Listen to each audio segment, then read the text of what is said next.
Bulletin के आगाज़ में अहम तरीन खबर शामिल करेंगे। रियासत पाकिस्तान के खिलाफ प्रोपेगेंडे में मुलव्वस अफराद की शनाख्त के लिए उनकी निशानदेही के लिए जॉइंट टास्क फोर्स का क़याम अमल में लाया जा रहा है और क़याम के नोटिफिकेशन के मुताबिक जॉइंट टास्क फोर्स हालिया एहतजाज के पेश नज़र झूठा प्रोपेगेंडा करने वाले अनासर की निशानदेही करेगी। टास्क फोर्स 10 दिन में अपनी सिफारिशात मुरतब करके हुकूमत को पेश करेगी। जॉइंट टास्क फोर्स का क़याम वज़ीर आज़म के अहकामात के तहत अमल में लाया गया है। चेयरमैन PTA की सरबराही में 10 रुकनी जॉइंट टास्क फोर्स बना दी गई है।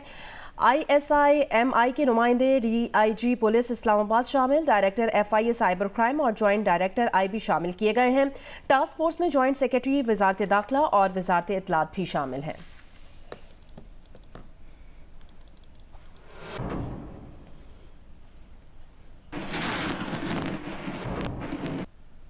एक्स सर्विसमैन सोसाइटी के सदर lieutenant general retired Abdul Qayyum ने कहा, मुल्क में सियासी अफरा तफरी और कुछ हलकों की बार बार दारुल हुकूमत पर चढ़ाई काबिल अफसोस है।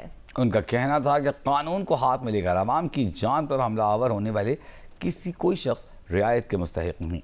मुल्क से बाहर बैठकर डिजिटल दहशतगर्दी में मुलव्वस अफराद को इंटरपोल के जरिए लाकर सजा दी जाए। रावलपिंडी में प्रेस कॉन्फ्रेंस करते हुए lieutenant general retired Abdul Qayyum ने कहा कि एक सूबे का चीफ एग्जीक्यूटिव डंडे सूटे उठाकर वफाक पर हमलावर होगा तो ये मुल्क के लिए नुकसानदेह है।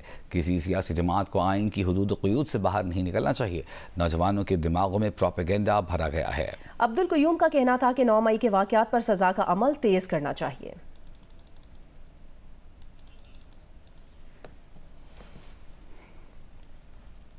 और अब आपको बताएं, वफाकी वज़ीर इत्तलात अता तारड़ ने दावा किया है कि तहरीक इंसाफ के मफरूर रहनुमा मुराद सईद वज़ीर आला हाउस पेशावर में रूपोश हैं, लेकिन गिरफ्तारी के लिए वज़ीर आला हाउस पर छापा मारना मुनासिब नहीं लगता।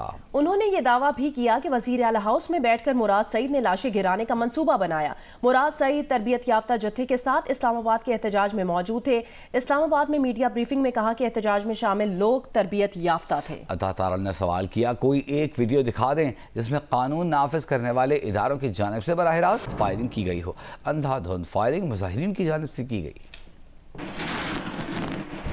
मुराद सईद जो CM हाउस KPK में रुपोश है, मुराद सईद बाकायदा ना सिर्फ शरीक था इस प्रोटेस्ट के अंदर, बल्कि उसके साथ ट्रेंड जत्थे मौजूद थे जिनको ट्रेनिंग दी गई थी कि वहां पे लाशें गिरानी है और वहां पे फायरिंग करनी है। आपके पास कोई एविडेंस मुझे बता दे, एक CCTV, कोई सेफ सिटी कैमरा, कोई वीडियो, कोई किसी किस्म का एविडेंस कि जी स्ट्रेट फायरिंग हुई है। स्ट्रेट फायरिंग तो तब होगी जब लाइव एम्यूनिशन होगा। जब लाइव एम्यूनिशन ही नहीं है तो फिर स्ट्रेट फायरिंग क्यों होगी? सियासी नाकामी को छुपाने के लिए लाशों की एक सियासत जो आपने शुरू की है, वो चाहे इंटरनेशनल मीडिया में आप जितने मर्जी आर्टिकल दिखवा लें, हम भी उसको एड्रेस करेंगे, हम खुल के सामने आएंगे, हम बताएंगे कि क्या किसी भी महज़ब माशरे में ये अलाउड है कि आप गन्स लेके और असला लेके जो है वो चढ़ाई कर दें किसी भी कैपिटल के ऊपर।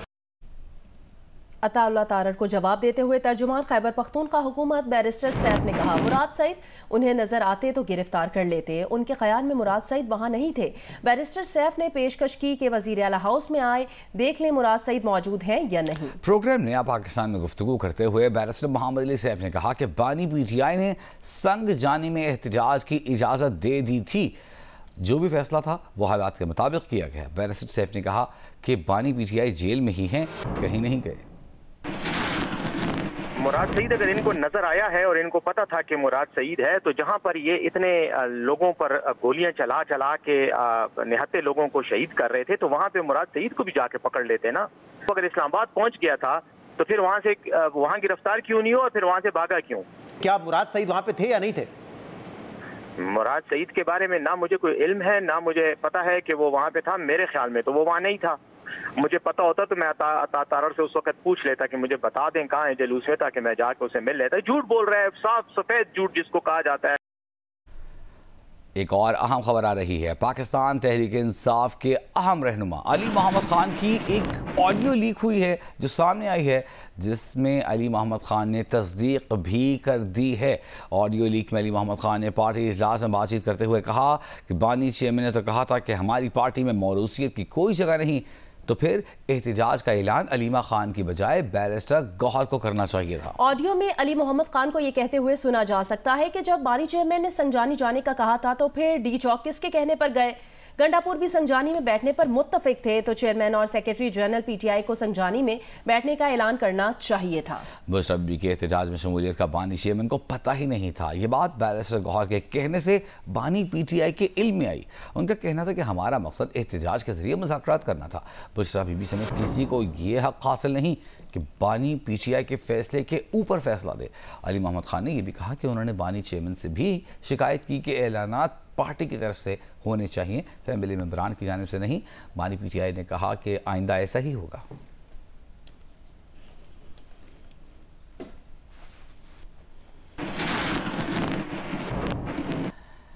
खैबर पख्तूनख्वा में सिक्योरिटी फोर्सेस ने 2 मुख्तलिफ इंटेलिजेंस बेस्ड ऑपरेशन किए हैं, जिसके दौरान 8 खारजी दहशतगर्द हलाक, 9 खारिजी जख्मी कर दिए गए हैं। सिक्योरिटी फोर्सेस ने 2 खारजियों को गिरफ्तार भी किया है। खारजियों से लड़ते हुए पाक फौज के कैप्टन मोहम्मद ज़ुहैबुद्दीन और सिपाही इफ्तिखार हुसैन ने जाम शहादत नोश किया। ISPR के मुताबिक खारजियों के खिलाफ ये ऑपरेशन 29 नवंबर से 1 दिसंबर के दरमियान किए गए। सिक्योरिटी फोर्सेस ने बन्नू के इलाके बका खेल में खवारिज की मौजूदगी की इतला पर इंटेलिजेंस बेस्ड ऑपरेशन किया। ऑपरेशन के दौरान सिक्योरिटी फोर्सेस ने खवारिज के ठिकाने पर मौसर कार्रवाई की, जिसके नतीजे में 5 खारजी हलाक जबकि 9 खारजी जख्मी हुए हैं। ऑपरेशन के मौके पर सिपाही इफ्तिखार हुसैन ने बहादुरी से लड़ते हुए जाम शहादत नोश किया। सिक्योरिटी फोर्सेस ने खैबर के इलाके शिगई में एक और कार्रवाई की, जिसमें 3 खारजी हलाक हुए जबकि 2 को सिक्योरिटी फोर्सेस ने गिरफ्तार कर लिया। शदीद फायरिंग के तबादले के दौरान कैप्टन मोहम्मद ज़ुहैबुद्दीन ने जाम शहादत नोश किया। कैप्टन मोहम्मद ज़ुहैबुद्दीन इस ऑपरेशन की क़यादत भी कर रहे थे। ये खारजी दहशतगर्द सिक्योरिटी फोर्सेस और मासूम शहरियों के खिलाफ मुतअद्दिद दहशतगर्दाना कार्रवाइयों में मुलव्वस थे। इलाके में पाए जाने वाले किसी भी दूसरे खारजी को खत्म करने के लिए क्लियरेंस ऑपरेशन जारी है।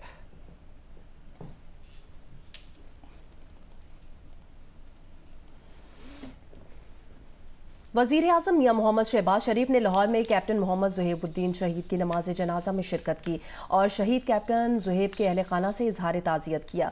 वज़ीर आज़म ने शहीद कैप्टन को खराज अकीदत पेश किया। वज़ीर आज़म ने कहा, शहीद कैप्टन ज़ुहैब ने इंतहाई बहादुरी से खवारजी दहशत गर्दों का मुकाबला किया। शहीद कैप्टन पर पूरी कौम को फ़ख्र है।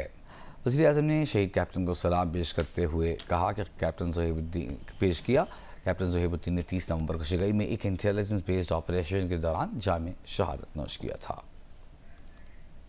मौसम की खबर दें। महकमा मौसमियात का कहना है इस साल भी दिसंबर और जनवरी में मामूल से कम बारिशें होंगी। इस्लामाबाद में पारा मनफी में जाने का इम्कान भी कम है। स्मॉग का सिलसिला पंजाब और सिंध के मैदानी इलाकों में अगले 15 दिन तक बरकरार रह सकता है। तफसील बताएंगी जरमीन जहरा। मगरबी हवाएं मुल्क के बलाई इलाकों में मौजूद हैं, जिसके बाईस रवा हफ्ते बलाई खैबर पख्तूनख्वा, कश्मीर, गिलगित बल्तिस्तान और शुमाल मशरकी बलूचिस्तान में चंद मकामात पर गरज चमक के साथ बारिश और पहाड़ों पर बर्फबारी का इम्कान है। महकमा मौसमियात का कहना है कि बारिशों के साथ ही दर्जा हरारत भी 3 से 4 डिग्री तक कम होगा, लेकिन इस्लामाबाद में सर्दियों में दर्जा हरारत मनफी में जाने का इम्कान कम है। टेम्परेचर थोड़े ज्यादा ही रहेंगे। ठंड मतलब उस तरीके अब जिस तरह के माइनस में तो लग नहीं रहा है। हो सकता है कोई ऐसा स्पेल आ जाए जिससे आपके टेम्परेचर जो है ना उसके बाद माइनस में हो जाए। अगले 2 रोज तक मुल्क के बाला इलाकों इसमें बालाई खैबर पख्तूनख्वा के इलाके इनमें बारिश होगी, तो उसका इम्पैक्ट तो बहुत कम जाएगा, लेकिन काफी हद तक कुछ हद तक कमी आएगी इंशाल्लाह स्मॉग के अंदर। महकमा मौसमियात के मुताबिक मूसलाधार बारिश तक पंजाब के मैदानी इलाकों में धुंध का सिलसिला जारी रहेगा। कैमरामैन इरफान हाशमी के साथ जरमीन सहरा, जियो न्यूज, इस्लामाबाद। सर्दियों की आमद के साथ ही जिला लाड़काना और जिला कब्र शहदाद कोट में जगह जगह गर्म कपड़ों की फरोख्त के लिए डंडा बाजार सज गए हैं, जबकि दीगर कारोबारी मराकज़ भी नए गर्म कपड़ों की फरोख्त का अमल शुरू कर चुके हैं। मज़ीद बता रहे हैं साबिर शाह। जी, ज़िला लाड़काना और ज़िला कंबर शहदाद कोट में जूं जूं मौसम में तब्दीली आ रही है और खुनकी में इजाफा हो रहा है, रात के औकात में सर्दी में इजाफा हो जाता है, उसी हवाले से लाड़काना शहर के साथ साथ मुख्तलिफ इलाकों में न सिर्फ लुंडा बाजार सज गए हैं, बल्कि साथ ही साथ नए और पुराने गर्म कपड़ों की ख़रीदारी भी शुरू हो गई है। इस हवाले से लाड़काना में सरकटे पीर रोड पर एक बहुत बड़ा लुंडा बाज़ार कायम किया गया है, जहां पर हर किस्म के गर्म कपड़े दस्तियाब हैं, जबकि पाकिस्तान चौक, रायल रोड और शहदाद कोट में कोटू मोटू चौक और दीगर इलाकों में गर्म कपड़ों की सेल शुरू हो गई है और लोगों की दिलचस्पी में भी इजाफा हो गया है। दूसरी जानिब बच्चों को सर्दी से बचाने के लिए ख़ास तौर पर गर्म कपड़ों की ख़रीदारी की जा रही है, ताकि उन्हें स्कूल जाते हुए या आम हालात में सर्दी से बचाया जा सके। बन्नू में सर्दियों के सीज़न में खुश्क मेवाजात की मांग में इजाफा हो जाता है। कीमतें ज़्यादा होने की वजह से सेल में कमी नज़र आ रही है। तफसील बताएंगे जियो न्यूज़ के नुमाइंदे मंजूरुद्दीन।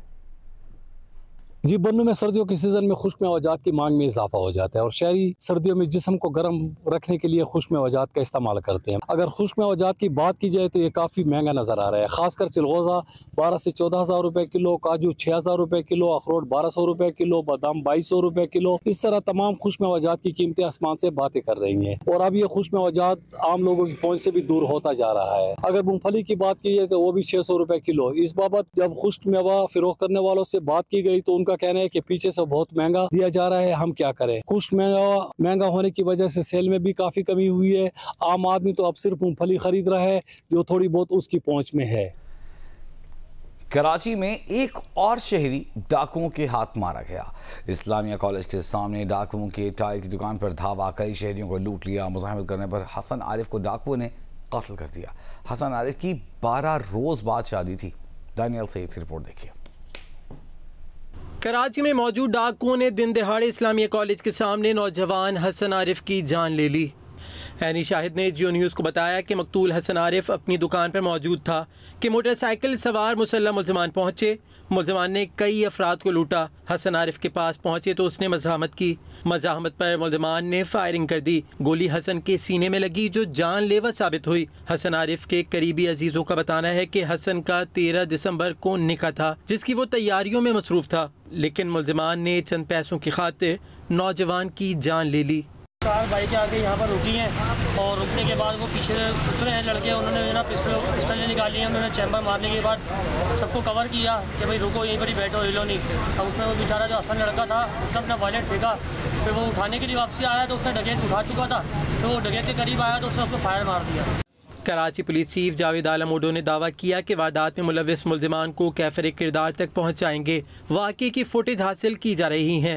आज ये एक सानिया हुआ है और इसकी हम फुटेजेस वगैरह ले रहे हैं और अब यकीन दिलाता हूँ आपको कि इंशाल्लाह जिन लोगों ने भी ये काम किया है उनको हम अपने कैफर किरदार तक पहुँचाएंगे। आप देखिएगा चंद दिनों में ये क्राइम भी जो हुआ है ये सब लोग कानून के कटड़े में होंगे। पुलिस ने जाए वक़्त से शवाहिद जमा कर लिए। शहर में रवां साल डाकुओं की फायरिंग से जाँ बहक होने वाले अफराद की तादाद 109 हो गई। Daniyal Syed, Geo News, Karachi. Pakistan military academy में आर्मी, नेवी और फ़ज़ाइया के कैडेट्स की मुश्तरका अस्करी तरबियत का आगाज़ हो गया है। ट्रेनिंग 5 माह पर मुहित होगी जिसमें तीनों मुसल्लह अफ़वाज के कैडेट्स बुनियादी अस्करी तरबियत हासिल करेंगे। पाकिस्तान मिलिट्री एकेडमी काकूल में आर्मी, नेवी और फ़ज़ाइया के कैडेट्स की मुश्तरका अस्करी तरबियत का आगाज़ किया गया। तरबियत में तीनों मुसल्लह अफ़वाज के कैडेट्स बुनियादी अस्करी तरबियत हासिल करेंगे। मुश्तरका तरबियत मुसल्लह अफ़वाज में पेशावराना यकसानियत, क़यादत, जुरत और इत्तेहाद अमल पैदा करने में मुआवन साबित होगी। पीएमए में मुसल्लह अफ़वाज के कैडेट्स की तरबियत अस्करी क़यादत में मुश्तरका ऑपरेशंस के लिए एक जामे नुक्ता नज़र पेश करेगी। ये तरबियत मुल्की दिफा को मजबूत बनाने के साथ बाहमी नज़्म ज़ब्त और मुस्तक़बिल की जंगी ज़रूरियात में क़यादत को यकीनी बनाएगी। तरबियत का मकसद किसी भी जंग में बरी, बहरी और फ़ज़ाई अफ़वाज का बाहमी रब्त और ताउन फ़तह को यकीनी बनाना है। Punjab open golf championship Lahore में इख्तिताम पसीर हो गई। रावलपिंडी गोल्फ क्लब के मिनहाज मकसूद ने टाइटल अपने नाम किया। लाहौर के रॉयल पाम गोल्फ क्लब में पंजाब ओपन गोल्फ चैंपियनशिप की इख्तितामी तकरीब मुनाकिद हुई जिसमें मुख्तलिफ कैटेगरीज में नुमाया पोजीशन हासिल करने वाले गोल्फर्स में इनामात तकसीम किए गए। पंजाब ओपन गोल्फ चैंपियनशिप का टाइटल मोहम्मद मिनहाज मकसूद ने जीता। उनका मजमूई स्कोर 3 अंडर पार 213 रहा। 4 गोल्फर्स मोहम्मद शब्बीर, मोहम्मद मुनीर, मोहम्मद जुबैर और ताहिर बशीर ने मुश्तरका तौर पर दूसरी पोजीशन हासिल की। एमेचर्स में कासिम अली खान ने पहली और नोमान इलियास ने दूसरी पोजीशन हासिल की। लेडीज में बुशरा फातिमा और सीनियर एमेचर्स में ब्रिगेडियर उमर एजाज फातेह रहे। सरगोदा में खेलों के डिविजनल सतह के मुकाबले ख़त्म हो गए हैं। मुकाबलों में पहली मरतबा ख़वातीन खिलाड़ियों ने बहुत बड़ी तादाद में शिरकत की। कामयाब खिलाड़ियों में 10 करोड़ रुपए के इनामात तकसीम किए गए। रिपोर्ट करेंगे मलिक मोहम्मद असगर। खुशाम, मियांवाली, भक्खर और सरगोदा के अजला से ताल्लुक रखने वाले खिलाड़ियों के दरमियान basketball, wrestling, taekwondo, table tennis, hockey, volleyball, रस्साकशी, तीर अंदाजी और दौड़ के मुकाबले खत्म हो गए। खेलों के मुकाबलों में लड़कों के साथ साथ पहली मर्तबा लड़कियों ने बड़ी तादाद में हिस्सा लिया और अपनी कामयाबी के जोर दिखाए। मैं ताइक्वांडो की चैंपियन हूँ, मैंने आज गोल्ड मेडल हासिल किया। मैं बहुत खुश हूँ। आज ये गेम्स होनी चाहिए। खेलता पंजाब की तरफ से ये एक बहुत अच्छी गेम है, हमें सबको करनी चाहिए। Divisional commissioner Jahanzeb Awan, divisional जिले इंतजामिया और स्पोर्ट्स अफसरान ने खेलों के इन मुकाबलों को कामयाब बनाने के लिए अपना भरपूर किरदार अदा किया। मुंतजमीन का कहना था कि डिवीजनल सतह पर कामयाब खिलाड़ियों में 10 करोड़ जबकि जिले सतह पर खिलाड़ियों में 4 करोड़ के इनामात तकसीम किए जा रहे हैं। खेलता पंजाब गेम में नौजवानों को अपना टैलेंट सामने लाने का बेहतरीन मौका फराहम किया गया। हमारी यूथ को सेहतमंदाना सरगर्मियों में हिस्सा लेना चाहिए और उसके लिए स्पोर्ट्स ही शायद सबसे बेहतरीन प्लेटफॉर्म है। हुकूमत पंजाब का जैसे विजन है उसके मुताबिक स्पोर्ट्स की प्रमोशन के लिए खुसूसी कोशिशें करते हैं। मुंतजमीन का कहना था कि ये कामयाब खिलाड़ी मुस्तकबिल में कौमी और बैनुल-अक़वामी खेलों के लिए भी तैयार किए जाएंगे। कैमरामैन जहीर खान के साथ मलिक मोहम्मद असगर, जियो न्यूज़, सरगोदा। कमालिया में ऑल पाकिस्तान नेज़ाबाजी चैलेंज टूर्नामेंट का इनेकाद हुआ, जिसमें पाकिस्तान भर से शहसवारों ने हिस्सा लिया। टूर्नामेंट को देखने के लिए शायकीन की बड़ी तादाद जमा हुई। देखिए कमालिया से अमजद सईद की रिपोर्ट। कमालिया के नवाही कस्बा संदीलियां वाली में आल पाकिस्तान नेज़ाबाजी इब्रार चैलेंज टूर्नामेंट का इनेकाद किया गया, जिसमें पाकिस्तान भर से 105 से ज़ायद टीमों ने हिस्सा लिया। नेज़ाबाजी कदीम मुशक्क़त से भरपूर दलेराना और शाहाना खेल है, जिसमें तेज़ रफ्तार घोड़े इस्तेमाल होते हैं। इस महंगे शाही खेल में बरक रफ्तार घुड़सवार इंतहाई तेज़ी से घोड़ा दौड़ाते हुए नेज़े से किला उखाड़ कर बुलंद करते हैं। नेज़ाबाजों ने अपने बरक रफ्तार घोड़ों के साथ शानदार खेल का मुजाहरा किया, जिस पर शायकीन और मेहमानों ने दिल खोल कर दाद दी। इस टूर्नामेंट के मेहमान ख़ुसूसी गवर्नर पंजाब सरदार सलीम हैदर थे। टूर्नामेंट का फाइनल आज 2 दिसंबर को खेला जाएगा। नेज़ाबाजी एक दलेराना और शाहाना खेल है। हुकूमत इस खेल की सरपरस्ती करे तो इसे एक मसाली खेल बनाया जा सकता है। अमजद सईद, जियो न्यूज़, कमालिया। लाहौर सफारी जू में चंद दिनों के दौरान शेर के 7 बच्चों ने जन्म लिया। नए मेहमानों की आमद से सफारी जू की रौनकें बढ़ गई हैं। शेरों के ये बच्चों के साथ साथ बड़ों की तवज्जो का मरकज़ भी बन गए हैं। लाहौर से रिपोर्ट करेंगे सफदर अली। सर्द मौसम में लाहौर सफारी जू पार्क बन गया सयाहों की तवज्जो का मरकज़। जू पार्क इंतज़ामिया के मुताबिक सिर्फ 1 हफ्ते के दौरान शेरनियों ने 7 बच्चों को जन्म दिया। ये तमाम बच्चे सेहतमंद हैं। नए मेहमानों की आमद से न सिर्फ सफारी जू पार्क की रौनकें बढ़ गईं, बल्कि उन्हें देखने के लिए आने वाले बच्चों और बड़ों की तादाद में भी इजाफा हो गया। सफारी पार्क की सियाहत के लिए आने वाले बच्चे तो नन्हे मुन्ने कब्ज़ को देख कर खुशी से फूले नहीं समा रहे। छुट्टी का दिन था तो मैं आज लाइन देखने आया हूँ, तो इधर मुझे बहुत मज़ा आ रहा है। मैं खूब इंजॉय कर रहा हूँ। मैं ख़ास तौर पे यार लाइन देखने आया। सफारी जू इंतज़ामिया का कहना है कि शेरों के बच्चों की देखभाल पर खुसूसी तवज्जो दी जा रही है। इनके लिए पराली भी है और साथ फिटिंग में ही अच्छा इंतजाम किया गया है। साथ इनके लिए कीमा है, चिकन है और बीफ है। और माँ की ये सबसे बड़ी बात है, माँ खुद इनको टेंड कर रही है और माँ इनको दूध पिला रही है। सफारी जू पार्क में इन 7 नए मेहमानों की आमद से शेरों की तादाद 47 से बढ़कर 54 हो गई है। सफदर अली, जियो न्यूज़, लाहौर।